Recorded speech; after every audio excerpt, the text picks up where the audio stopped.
Doctor Babasaheb Ambedkar द्वारा लिखित भगवान बुद्ध आणि त्यांचा धम्म ह्या ग्रंथाचे ध्वनी रूपांतरण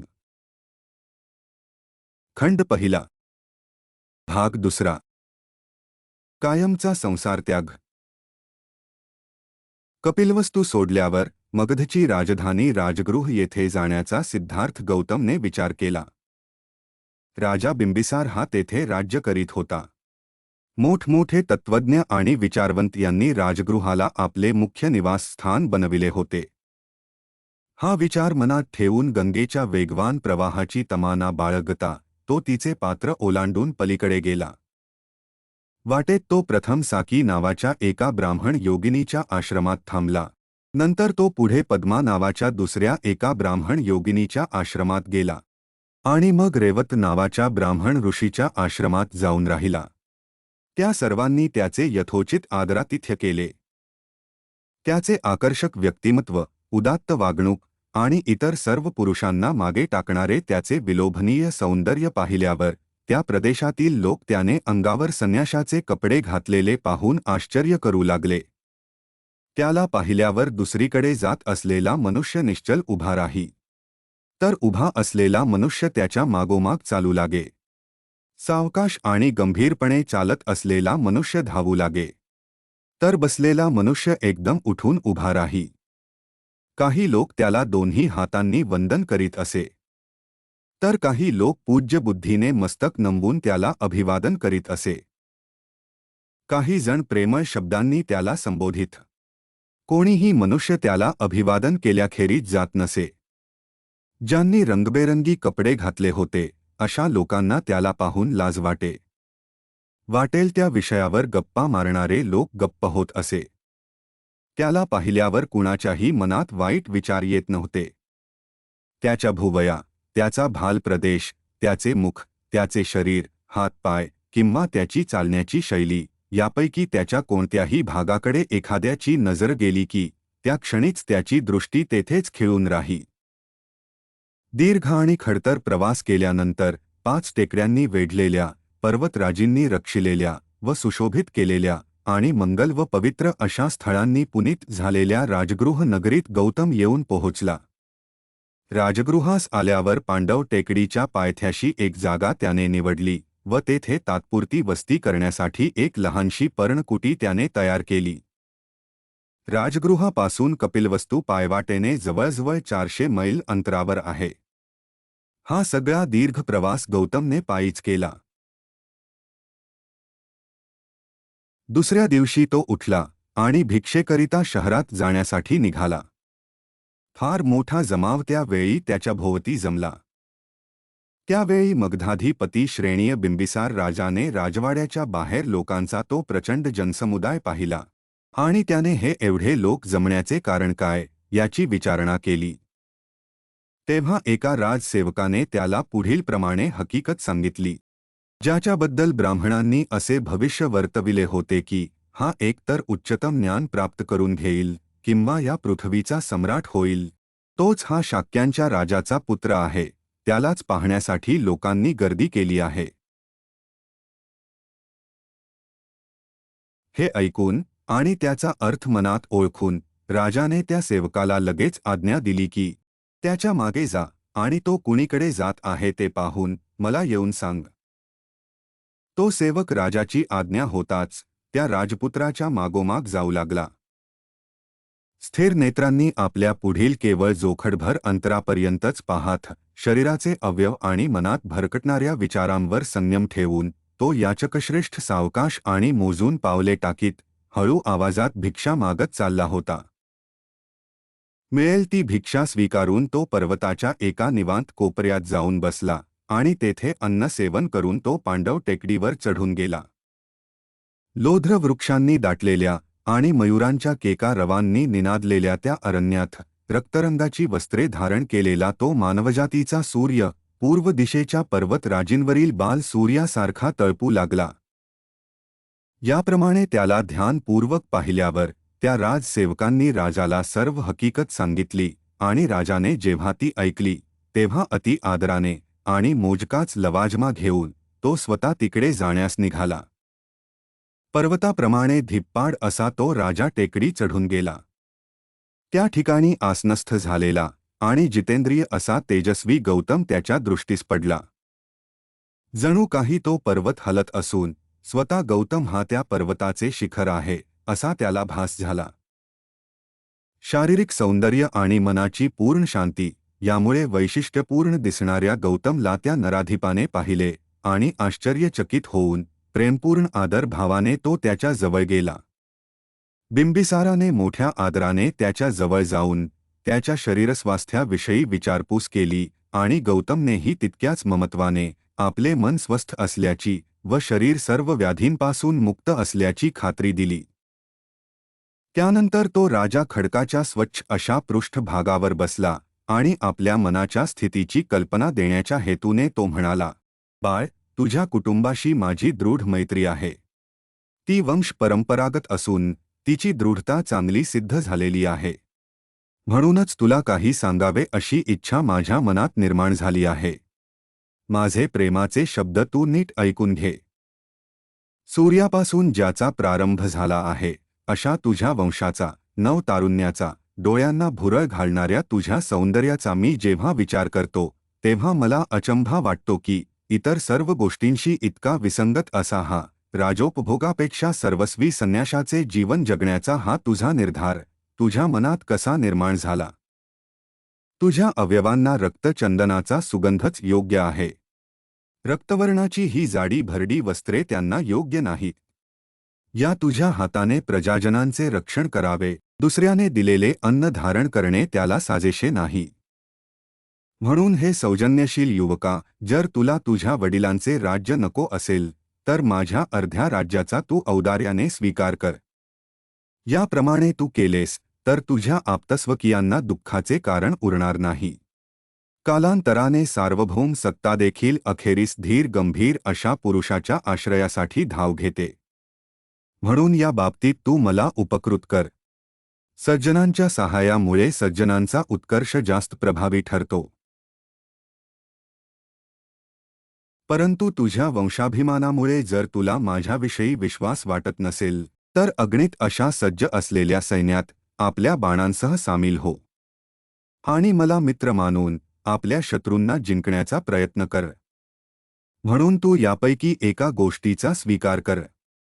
धर्म, संपत्ती आणि सुख यांच्या नियमांना अनुसरून तू वाग.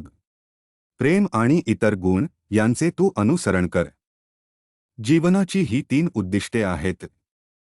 जेव्हा माणसे मरतात तेव्हा केवळ या जगापुरताच त्यांचा अंत होतो. म्हणून जीवनाच्या या 3 उद्दिष्टांना अनुसरून त्यांची फलप्राप्ती करून घेण्यास तुझे हे व्यक्तिमत्व कारणीभूत होऊ दे. असे म्हणतात की धर्म, संपत्ती आणि सुख यांची ज्या वेळी संपूर्ण प्राप्ती होते त्याच वेळी मानवी जीवनाचा हेतू पूर्ण होतो. धनुष्याची दोरी खेचण्यास लायक असलेले हे तुझे 2 बलवान बाहू निरुपयोगी राहू देऊ नकोस. ते ही पृथ्वीच काय पण त्रैलोक्य जिंकण्यास अधिक समर्थ आहेत. मी तुला हे प्रेमामुळे सांगत आहे, सत्ता किंवा उद्धटपणामुळे नव्हे. तुझा हा याचक वेश पाहून माझे मन अनुकंपेने भरून आले आहे आणि मी अश्रू ढाळीत आहे. याचकाचे जीवन जगू इच्छिणाऱ्या गौतमा, नामवंत अशा तुझ्या वंशाला साजेसे तुझे सौंदर्य, वार्धक्य येऊन नष्ट होण्यापूर्वी वेळ गेली नाही तोपर्यंत आत्ताच सर्व सुखांचा उपभोग घे. वृद्ध मनुष्य धर्माने पुण्य मिळवू शकतो. सुखोपभोगाच्या दृष्टीने वृद्धापकाळ असह्य असतो. म्हणून असे म्हणतात की सुखे ही तरुणांसाठी असतात, संपत्ती मध्यम वयस्कर पुरुषांसाठी असते आणि धर्म वृद्धांसाठी असतो. आजच्या ह्या जगात तारुण्य हे धर्म व संपत्ती यांचा शत्रू आहे. आपण स्वतःला सुखोपभोगापासून दूर ठेवण्याचा कितीही प्रयत्न केला तरी आपण त्यांना टाळणे शक्य नाही. म्हणून जिथे जिथे सुखे सापडतील तिथे तिथे तुझ्या यवनाने त्यांचा उपभोग घ्यावा. वृद्धत्वाची प्रवृत्ती चिंतनाकडे असते. ते गंभीर आणि शांत राहण्याच्या बाबतीत तत्पर असते. फारसे आयास न करता अपरिहार्यपणे ते विकार विरहित होते. लज्जा हेही त्याचे कारण आहे. म्हणून चंचल बाह्य वस्तूंकडेच आकर्षित होणाऱ्या, निष्काळजी, उतावळा आणि दूरदृष्टी नसलेल्या तारुण्याच्या फसव्या कालखंडामधून बाहेर पडल्यावर लोक सुद्धा अरण्यातून सुरक्षितपणे सुटका झालेल्या माणसांप्रमाणे सुटकेचा निश्वास टाकतात. म्हणून अविचारी आणि भ्रामक असा हा यौवनाचा चंचल काल जाऊ दे. आपल्या आयुष्यातील पूर्व भागातील वर्षे सुखाकरिता राखून ठेवलेली असतात. इंद्रियांच्या आसक्तीपासून आपण त्यांना दूर ठेवू शकत नाही. किंवा धर्म हे जर खरोखर तुझे ध्येय असेल तर यज्ञ कर. यज्ञ करून सर्वोच्च अशा स्वर्गात आरोहण करणे ही तुझ्या कुटुंबाची अति प्राचीन अशी प्रथा आहे. मोठमोठ्या ऋषींनी जे ध्येय आत्मक्लेशाने गाठले त्याच ध्येयाची प्राप्ती सुवर्ण कंकणांनी ज्यांचे हात भरलेले असत आणि ज्यांचे चित्रविचित्र मुकुट रत्नांच्या प्रकाशामुळे चकाकत असत अशा राजर्षींनी यज्ञाच्या मार्गाने करून घेतली आहे. याप्रमाणे बिंबिसार राजाने गौतमाला इंद्राप्रमाणे योग्य आणि खंबीर शब्दांत उपदेश केला. परंतु तो ऐकल्यावर राजपुत्र डळमळला नाही. तो पर्वताप्रमाणे अचल राहिला. बिंबिसार राजाने याप्रमाणे उपदेश केल्यावर गौतमने आपल्या शांत आणि स्नेहपूर्ण चेहऱ्यात बदल न करता खंबीर शब्दाने व खणखणीत वाणीने पुढीलप्रमाणे उत्तर दिले. तो म्हणाला, आपण जे सांगितलेत त्यात आपल्या दृष्टीने चमत्कारिक असे काहीच नाही. महाराज, सिंह हे ज्याचे राजचिन्ह आहे अशा थोर कुळात ज्या अर्थी आपण जन्मला आहात आणि ज्या अर्थी आपण आपल्या मित्रांवर प्रेम करणारे आहात त्या अर्थी आपल्या एका मित्राच्या बाबतीत आपण या मार्गाचा अवलंब करावा हे अगदी स्वाभाविक आहे. दुष्टमनाच्या माणसांच्या बाबतीत त्याच्या कुळाला योग्य असा स्नेहभाव खंडित होतो आणि लयास जातो. फक्त चांगली माणसेच स्नेहशील कृत्यांची नवी परंपरा निर्माण करून पूर्वजांपासून चालत आलेल्या मैत्रीची वाढ करतात. आपल्या मित्रांचे भाग्य फिरले तरी त्यांच्याशी वागताना जे आपल्या वर्तनात बदल करीत नाहीत त्यांनाच मी माझ्या अंतःकरणात खरे मित्र म्हणून स्थान देतो. भाग्यशाली पुरुषाला वैभवकाळ प्राप्त झाला असता त्याच्याशी कोण मैत्री करणार नाही बरे. या जगात संपत्ती मिळविल्यानंतर आपले मित्र आणि धर्म यांच्यासाठी तिचा उपयोग जे करतात त्यांच्या संपत्तीलाच खरे स्थैर्य प्राप्त होते आणि शेवटी जेव्हा ती नष्ट होते तेव्हा ती दुःख निर्माण करीत नाही. महाराज, माझ्याविषयीच्या आपल्या सूचनेला शुद्ध औदार्य आणि मित्रत्व यांचीच प्रेरणा आहे. मी आपल्याला नम्रतेने आणि शुद्ध मित्रभावाने भेटेन. मी माझ्या उत्तरात दुसऱ्या कशाचाही उच्चार करणार नाही. मला ह्या ऐहिक वस्तूंची जितकी भीती वाटते तितकी सर्पाची, आकाशातून होणाऱ्या वज्राघाताची किंवा वाऱ्याने भडकणाऱ्या ज्वालांचीही वाटत नाही. आपल्या आनंदाची आणि आपल्या संपत्तीची लुटमार करणारी ही क्षणभंगूर सुखे जगभर भ्रामक कल्पनांप्रमाणे निरर्थक तरंगत असतात. त्यांची नुसती आशा केली तरीही माणसांची मने ती मोहून टाकतात आणि त्यांच्या अंतःकरणात त्यांनी जर घर केले तर ती त्यांना अधिकच मोहून टाकतात. सुखाला बळी पडलेल्यांना देवांच्या स्वर्गात देखील आनंद मिळत नाही आणि मानवाच्या जगात तर आनंद मुळीच मिळत नाही. वाऱ्याचा मित्र असलेला अग्नी ज्याप्रमाणे कितीही इंधन मिळाले तरी संतुष्ट होत नाही त्याप्रमाणे जो तृष्णेने आर्त आहे त्याला कितीही सुखे मिळाली तरी तो तृप्त होत नाही. या जगात सुखासारखी दुसरी आपत्ती नाही. लोक भ्रमामुळे सुखासक्त होतात. सत्य म्हणजे काय हे समजले आणि असत्याची भीती वाटू लागली तर कोणता शहाणा मनुष्य स्वतःहून असत्याची इच्छा धरील.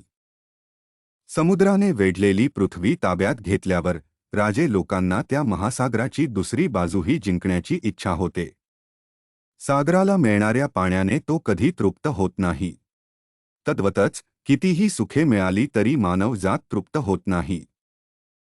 मंधत्र्याला आकाशातून सुवर्णमय पर्जन्यवृष्टी लाभली, त्याने सर्व खंड जिंकले व शक्राचे देखील अर्धे राज्य पादांक्रांत केले.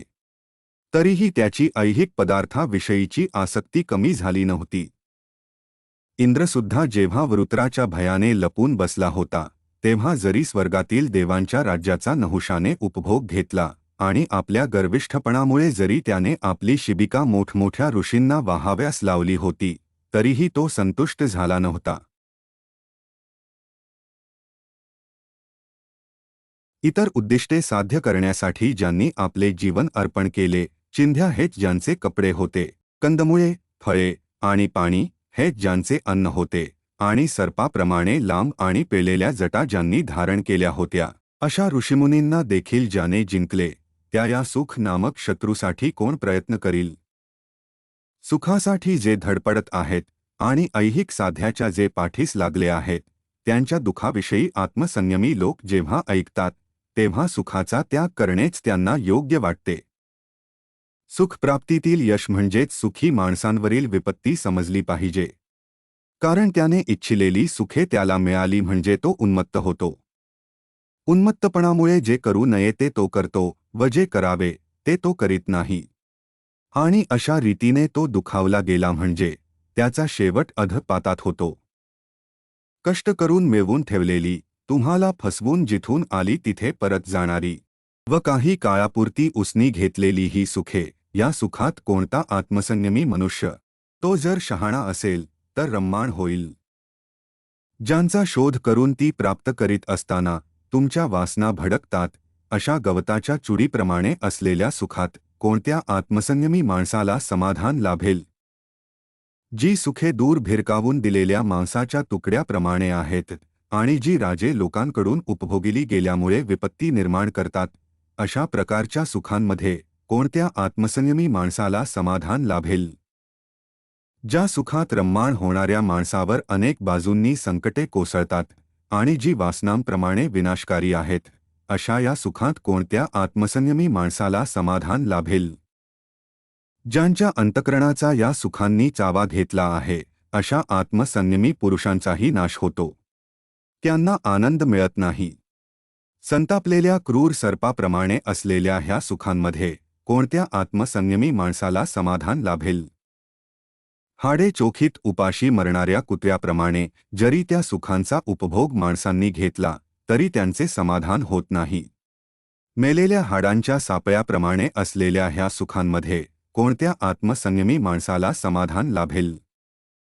अशा सुखांच्या आसक्तीमुळे ज्यांची बुद्धी आंधळी झाली आहे, जो कपाळ करंटा सुखोपभोगांच्या आशेचा दरिद्री गुलाम आहे, त्याने या जीवसृष्टीत मृत्यूचे दुःख भोगावे हेच योग्य होय. गाण्यावर लुब्ध होऊन हरिणी स्वतःचा नाश ओढवून घेतात, तेजावर भाळून पतंग अग्नीत झेप घेतात, आमिषाला भुलून मासा लोखंडाचा गळसुद्धा गिळून टाकतो, म्हणून ऐहिक सुखे शेवटी दुःखच निर्माण करतात. सुखे म्हणजे उपभोग असे सर्वसाधारणपणे मानले जाते. कसोटीला लागल्यास त्यापैकी एकही उपभोगण्याच्या योग्यतेचे आहे असे आढळत नाही. सुंदर वस्त्रे आणि इतर सुखे म्हणजे पदार्थांचे केवळ सोबती होत.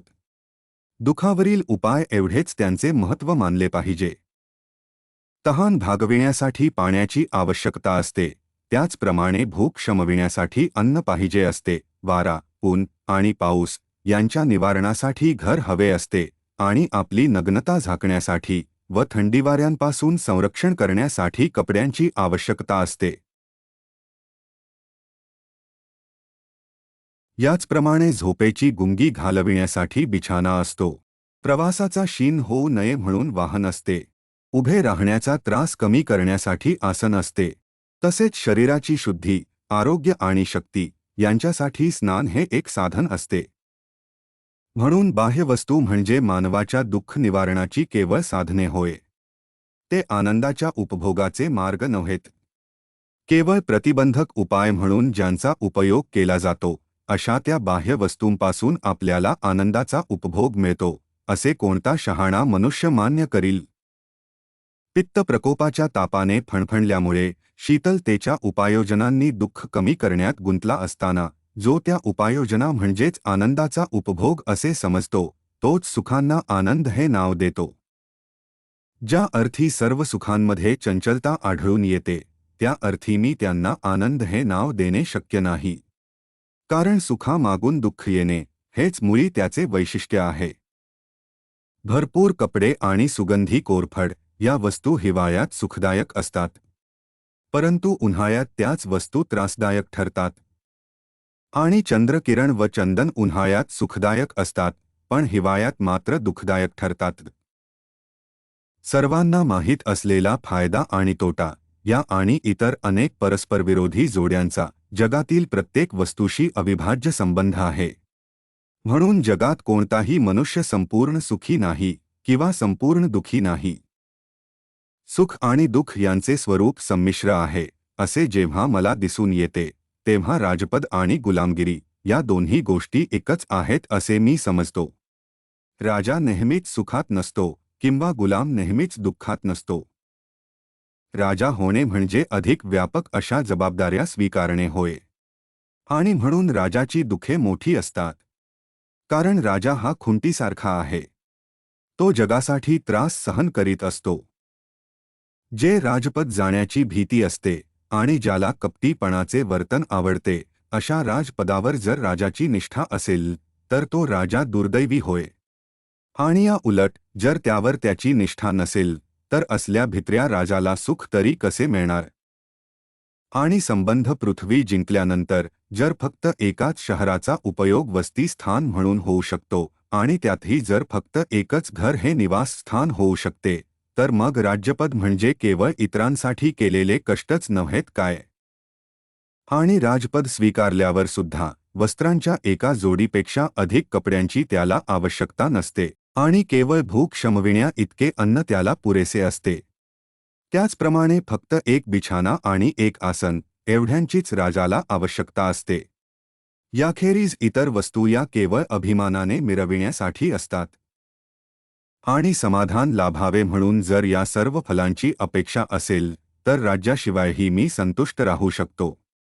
आणि जर माणसाला या जगात एकदा समाधान लाभले तर मग बाकी सगळ्या गोष्टी अनावश्यक नाहीत काय.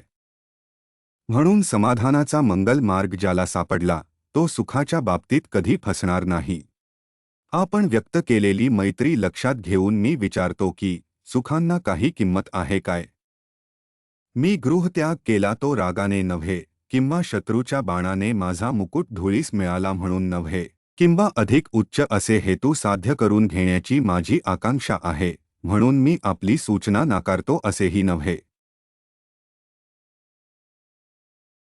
अत्यंत विषारी आणि क्रोधाविष्ठ सर्पाला एकदा सोडून दिल्यावर जो पुन्हा पकडण्याचा प्रयत्न करील किंवा एकदा पेटविलेल्या गवताची चुडी ती पुन्हा धरण्याचा जो प्रयत्न करील असाच मनुष्य सुखाचा त्याग एकदा केल्यावर पुन्हा त्यांच्या पाठीमागे लागेल. डोळस असून जो आंधळ्यांचा हेवा करील, स्वतंत्र असून बंधनात असलेल्यांचा हेवा करील, श्रीमंत असून कंगाल माणसाचा हेवा करील, शहाणा असून वेड्याचा हेवा करील, तोच मी म्हणतो फक्त तोच मनुष्य ऐहिक सुखाच्या मागे लागलेल्या माणसाचा हेवा करील. माझ्या सन्मित्रा, जो भिक्षेवर गुजराण करतो त्याची कीव करण्याचे कारण नाही. त्याला या जगात उत्कृष्ट समाधान लाभते, संपूर्ण शांती मिळते आणि त्याच्या दृष्टीने परलोकातील सर्व दुःखे नाहीशी झालेली असतात. परंतु संपत्तिमान असूनही जो लोभिष्ट आहे त्याला या जगात शांतीचे समाधान लाभत तर नाहीच पण परलोकी मात्र दुःखच अनुभवावे लागते. त्याची मात्र कीव केली पाहिजे. आपण जे मला सांगितले ते आपले चारित्र्य, आपला जीवनमार्ग आणि आपले कुळ यांना शोभेल असेच आहे. आणि माझा निश्चय पार पाडणे हे देखील माझे चारित्र्य, माझा जीवनमार्ग आणि माझे कुळ यांना शोभेल असेच आहे. जगातील कलहामुळे मी घायाळ झालो आहे आणि शांतता मिळविण्याच्या इच्छेने मी बाहेर पडलो आहे. या दुःखाचा अंत करण्याऐवजी या पृथ्वीचेच राज्य काय पण स्वर्गलोकाच्याही राज्याची अपेक्षा मी करणार नाही. आणि महाराज, 3 पुरुषार्थांचा पाठपुरावा करणे हा मानवाचा सर्वोच्च उद्देश आहे. हे जे आपण मला सांगितले आणि जे इष्ट आहे असे मला वाटते ते दुःख आहे असे आपण म्हणता त्याविषयी बोलाव्याचे म्हणजे आपले ते 3 पुरुषार्थ सुद्धा शाश्वत नाहीत आणि संतोषदायकही नाहीत. आणि आपण म्हणता वृद्धापकाळ येईपर्यंत थांब, कारण तारुण्य हे नेहमी बदलणारे असते. याविषयी बोलाव्याचे म्हणजे हा निर्णयाचा अभावच अनिश्चित आहे. कारण वृद्धा अवस्थेत सुद्धा अस्थिरता असू शकते. परंतु ज्या अर्थी दैव आपल्या कलेत इतके कुशल आहे की ते जगाला कोणत्याही काळी आपल्या कहयात ठेवू शकते, त्या अर्थी ज्याला शांततेची इच्छा आहे आणि मृत्यू केव्हा येईल हे ज्याला माहिती नाही, असा कोणता शहाणा मनुष्य वृद्धापकाळाची वाट पाहत बसेल. वृद्धत्वरूपी शस्त्राने आणि जिकडे तिकडे पसरलेल्या रोगरूपी बाणांनी दैवाच्या अरण्यात हरणाप्रमाणे धाव घेणाऱ्या प्राणिमात्रांवर प्रहार करीत मृत्यू ज्या वेळी एखाद्या शिकाऱ्याप्रमाणे तत्परतेने उभा असतो त्यावेळी दीर्घायुष्याची इच्छा कुणाच्या मनात निर्माण होणे शक्य आहे? ज्याचे अंतःकरण दयेने पूर्णपणे भरलेले आहे अशा धार्मिक माणसाच्या मार्गाची निवड करणे हेच तरुण, वृद्ध किंवा लहान मूल यांना योग्य ठरेल. आणि आपण म्हणता की तुझ्या वंशाला शोभणारे आणि उत्कृष्ट फळ देणारे असे यज्ञकर्म धर्मासाठी तू नेहमी करीत राहा, तर अशा यज्ञांना माझा नमस्कार. दुसऱ्यांना दुःख देऊन मिळणारे असे कोणतेही फळ मिळविण्याची माझी इच्छा नाही. भावी फळाच्या आशेने असहाय पशुला ठार करण्याने यज्ञाचे फळ जरी शाश्वत मिळणारेही असले तरी देखील दयाशील आणि करुणाशील माणसाच्या दृष्टीने ती अयोग्यच कृती ठरेल. आत्मसंयमन, नैतिक आचरण आणि वासनेचा संपूर्ण अभाव हा खरा धर्म जरी दुसऱ्या एखाद्या अगदी निराळ्या नीतिनियमात मिळत नसला तरी देखील केवळ हत्या करून सर्वोत्कृष्ट फळ मिळते असे म्हटले जाते त्या यज्ञाच्या नियमानुसार वागणे योग्य होणार नाही. दुसऱ्याला दुःख देऊन मिळविलेले जे समाधान माणसाला या जगात असताना लाभते ते देखील शहाण्या आणि दयाशील अंतःकरणाला तिरस्करणीय वाटते. तर मग अदृश्य असलेल्या दुसऱ्या जगातल्या माणसाला सुख मिळते हे म्हणणे त्याला किती तिरस्करणीय वाटेल. भावी फळासाठी कृती करण्याचा मोह मला पडत नाही. महाराज, पुढच्या जन्माच्या कल्पनेत माझे मन रमत नाही. असल्या कृती अनिश्चित असतात आणि ढगातून कोसळणाऱ्या पावसाने मारा होत असलेल्या रोपट्याप्रमाणे त्या आपल्या मार्गावर हेलकावे खात असतात. यानंतर स्वतः राजाने आपले हात जोडून उत्तर दिले, तुझी इच्छा तू पूर्ण करण्यास माझी हरकत नाही. तुला जे जे काही करावयाचे आहे ते सिद्धीस गेल्यानंतर मला भेटण्याची कृपा कर. पुन्हा भेटण्याचे निश्चित आश्वासन गौतमकडून घेतल्यावर राजा आपल्या सेवकांसह राजवाड्याकडे परतला. गौतम राजगृहात असताना तेथे आणखी 5 परिव्राजक आले आणि त्यांनी देखील गौतमच्या झोपडी शेजारीच आपली झोपडी बांधली. हे 5 परिव्राजक म्हणजे कौंडिन्य, अश्वजित, कश्यप, महानाम आणि भद्रिक हे होय.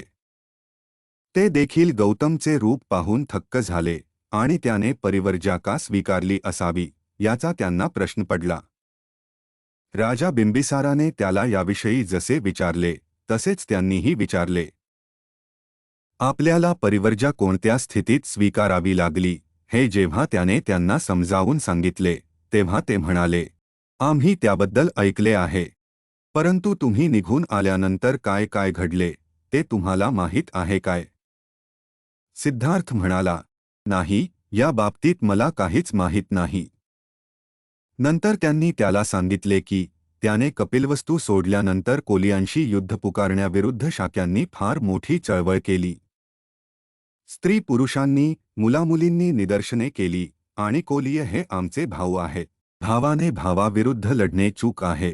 सिद्धार्थ गौतमच्या हद्दपारीचा विचार करा. अशा प्रकारच्या घोषणांचे फलक हातात घेऊन त्यांनी मिरवणुका काढल्या. या चळवळीचा परिणाम असा झाला की शाक्य संघाला पुन्हा सभा बोलवावी लागली आणि या प्रश्नाचा फेरविचार करावा लागला. यावेळी कोलियांशी समेट घडवून आणण्याच्या बाजूने बहुमत होते. कोलियांशी शांततेच्या वाटाघाटी करण्यासाठी आपले दूत म्हणून 5 शाक्यांची निवड करण्याचे संघाने ठरविले. कोल्यांनी जेव्हा हे ऐकले तेव्हा त्यांना फार आनंद झाला. त्यांनी शाक्यांच्या दूतांशी वाटाघाटी करण्यासाठी 5 कोलियांची निवड केली. दोन्ही बाजूंच्या दूतांची सभा झाली आणि एक कायम स्वरूपाचे लवाद मंडळ नेमण्याविषयी त्यांच्यात एकमत झाले.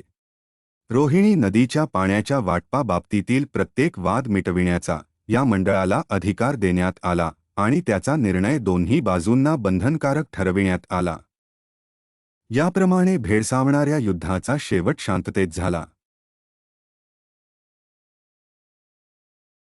कपिलवस्तू येथे काय घडले हे गौतमला सांगितल्यानंतर ते परिव्राजक म्हणाले, आता यापुढे तुम्ही परिव्राजक म्हणून राहण्याची आवश्यकता नाही. मग तुम्ही घरी जाऊन आपल्या कुटुंबाबरोबर का राहत नाही? सिद्धार्थ म्हणाला, ही चांगली वार्ता ऐकून मला फार आनंद झाला आहे. हा माझा विजय आहे, परंतु मी घरी जाणार नाही, मी जाता कामा नये. यापुढेही मी परिव्राजक म्हणूनच राहिले पाहिजे. त्या 5 परिव्राजकांचा पुढचा कार्यक्रम काय आहे, हे गौतमने त्यांना विचारले. त्यांनी उत्तर दिले, आम्ही तपस्या करण्याचे ठरविले आहे. तुम्हीही आमच्याबरोबर का येत नाही? सिद्धार्थ म्हणाला, लवकरच येईन, पण प्रथम मला इतर मार्गांची परीक्षा केली पाहिजे. नंतर ते 5 परिव्राजक निघून गेले. कोलीय आणि शाक्य यांनी केलेल्या समेटाची त्या 5 परिव्राजकांनी जी बातमी आणली, तिने गौतम फार अस्वस्थ झाला. मग एकटाच राहिल्यावर आपल्या स्वतःच्या स्थितीविषयी तो विचार करू लागला आणि आपली परिवर्जा पुढे चालू ठेवण्याचे काही कारण आहे किंवा काय, हे तो ठरवू लागला. त्याने स्वकीयांचा त्याग कशासाठी केला होता? त्याने स्वतःलाच विचारले. युद्धाला त्याचा विरोध असल्यामुळे त्याने घर सोडले होते. आता ज्या अर्थी युद्ध संपले आहे, त्या अर्थी माझ्या पुढे काही प्रश्न शिल्लक राहिला आहे काय? युद्ध संपले याचा अर्थ माझ्या पुढील प्रश्न सुटला असा होतो काय? खोल विचार केल्यावर तो सुटला नाही, असेच त्याला वाटले. युद्ध समस्या ही मूलतः कलह समस्या आहे. एका अधिक विशाल समस्येचा तो केवळ एक भाग आहे. हा कलह फक्त राजे आणि राष्ट्रे यांच्यातच चालत आहे असे नव्हे, तर क्षत्रिय आणि ब्राह्मण यांच्यात, कुटुंब प्रमुखात, मातापुत्रात, पितापुत्रात, भावाबहिणीत आणि सहकार्यात देखील चालू आहे.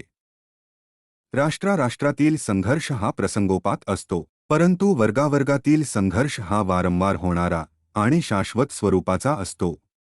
हा संघर्षच जगातील सर्व दुःखांचे मूळ होय. युद्धामुळे मी घर सोडले हे खरे, पण शाक्य व कोलीय यांच्यातील युद्ध संपले असले तरी देखील मी घरी जाणे शक्य नाही. मला आता असे दिसून येते की माझ्या पुढील समस्येने विशाल रूप धारण केले आहे. या सामाजिक संघर्षाच्या समस्येचे उत्तर मला शोधून काढले पाहिजे. जुन्या प्रस्थापित तत्त्वज्ञानाने या समस्येचा उलगडा कितपत करता येणे शक्य आहे? त्या सामाजिक तत्त्वज्ञानापैकी एखाद्याचा स्वीकार करणे त्याला शक्य आहे काय?